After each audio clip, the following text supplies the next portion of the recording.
Hey, good morning, everybody. Welcome back to Mornings with McDaniel. We are doing something awesome sauce today. We're going to be talking about, subtle habits that make people quietly respect you more. Now, that sounds kind of weird, but I'm telling you, these tips, read through all of them. I've used a lot of them my personal self. They are very impactful. So let's jump right in. I know you guys are busy, so we're not going to take a lot of your time. So let's go through this one. The first one is what you say and what you want are not eligible. Along not in alignment. Excuse me, my dyslexia is kicking in. So what you say and what you want are not in alignment. Now, what does that mean? It means you say one thing, you do another. It's like saying, I don't want to drink a beer, but then you go home and drink a beer. Saying, I don't want to work so much, but I work until midnight, but then I say I don't. They're not in alignment. You have to be in alignment. Say what you do what you say. That's something that I live by consistently. Let's go to the second one. Um, you stay silent or leave the room during gossip. Gossip is it'll eat you alive. It's just useless BS in life. I mean, who cares about Stacy or Bob or Phil or Stephanie? Who cares what they're doing? Forget about it. Focus on yourself. Focus on your goals. Focus on your dreams. Focus on your end game. Forget about whatever else people are saying. Next one, number 3. You confidently admit when you don't know something. Now, why is this powerful? The reason why this is so powerful is that to the fact that a lot of us, and my girlfriend has called me out on this many times. Now I'll say, well, it's because of blah, blah, blah, that such and such happened. I had no stinking clue what I was saying.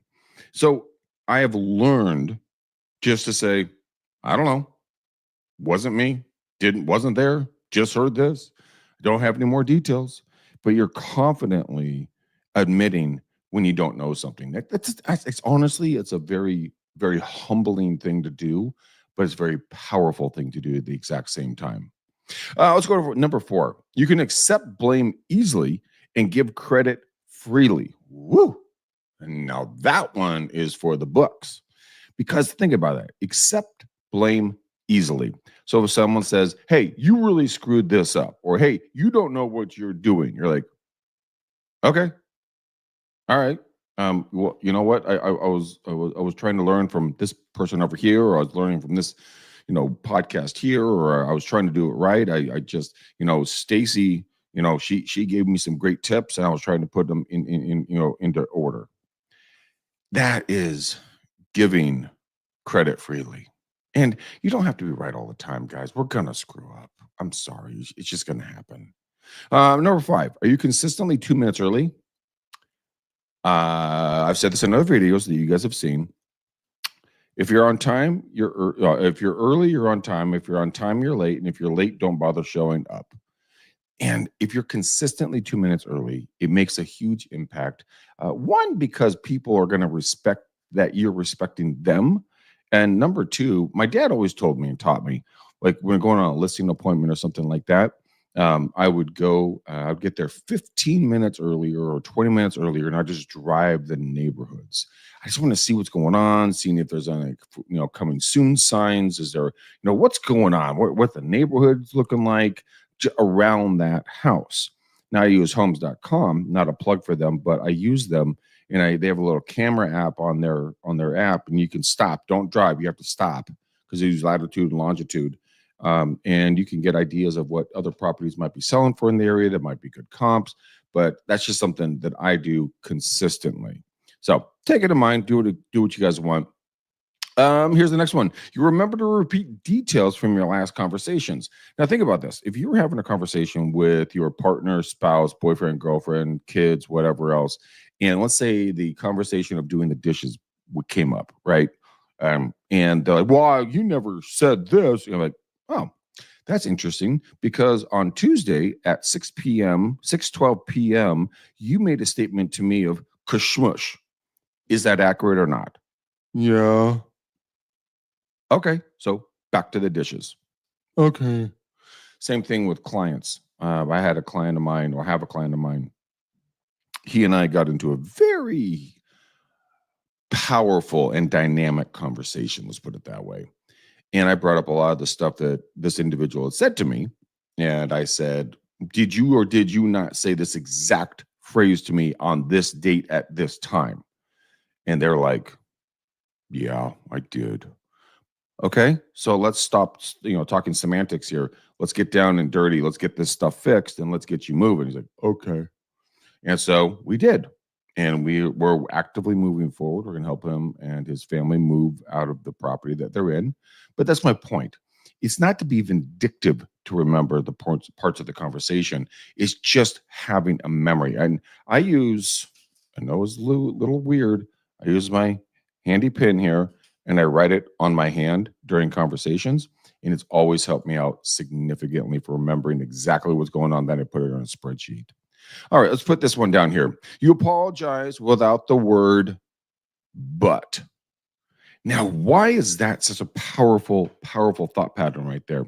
Because everything in life, if you say, you know what, I'm really sorry that I ran over your flowers when backing up, but I just didn't see them. Now, when you say the word but, it takes away all the credibility of the original statement. So change it and just say, you know what? I'm so sorry for running over your flowers. That's my fault. End of story. End of argument. They have no fire. They have no power. They have they have nothing to come back at you at because you're like, hey, I was wrong. I screwed up. It's my fault. End of story. Keep that in mind in all conversations, guys. Do not use the word but. Please don't use that word in regards to apologizing. One of our last ones here, you defend unpopular but current decisions. Now, there's a lot of podcasters that I watch, and they defend a lot of different situations, politically, socially, but they never, ever, ever back away from a discussion. And even if it's unpopular to have that discussion, politically, let's just say politically, doesn't matter where you sit on the aisle, um, have the conversation. Even if you might not like it, or the other person might not like it, you know, have a conversation about it and defend your thought pattern no matter where you stand. That's power. That makes you it will make you seem very qualified and respectable, because people will say, well, this person's not a pushover. So I respect that about that individual, even though you might not agree on things. That's okay. That welcome to life. You're not going to get along with everybody, but you can have those discussions and be honest, fair, considerate, and kind at all times. The next one is celebrate other people's wins like they're your own. Now, why is this so powerful? The reason why it's so powerful is because a lot of us become envious of Bob, Stacy, Phil, Rebecca, Steve, James, whatever in the office or in life. They have the perfect marriage, the perfect spouse, perfect kids, the best house, the best car, the most perfect business. You know what? Give them a high five and you'd be like, what up, player? Nicely done. I love the new ride. That's awesome. You know what? What's up? Your kids look amazing. Congrats on the new ballet. Congrats on the new gymnastics. Congrats on, soccer game, baseball game, softball game, whatever. Way to go, guys. Awesome sauce. Celebrate them just like if they were going to celebrate you. It is the most powerful thing ever. I've had a couple of people come into my life that do that. They give me the, what's up? Dude, you knocked it out of the stinking park. Oh, man, thanks so much. I really appreciate you saying that. So I'm going to leave you guys there with that. And here's the reason why. Just think about it and think about one person in your life right now today that you can go celebrate on some sort of a win. It could be a big win or a small win. It could be you successfully made a cake without burning it. You went door knocking for the first time. You made your first phone call. You got your first deal. You closed a $10 million property. Anything. Go celebrate them. Go celebrate them. I'll come back with some more of these guys. I'm out of time here today. Make sure you guys watch and follow. We're going to be coming back more with more McDaniel in the mornings. And just if you guys like a topic or a subject you want me to talk about, let me know and we'll put it on air and I'll dissect it for you so you guys can get a deeper dive look. Anyways, guys, have a great and powerful day. Until then, boom, peace. Love you guys. Bye.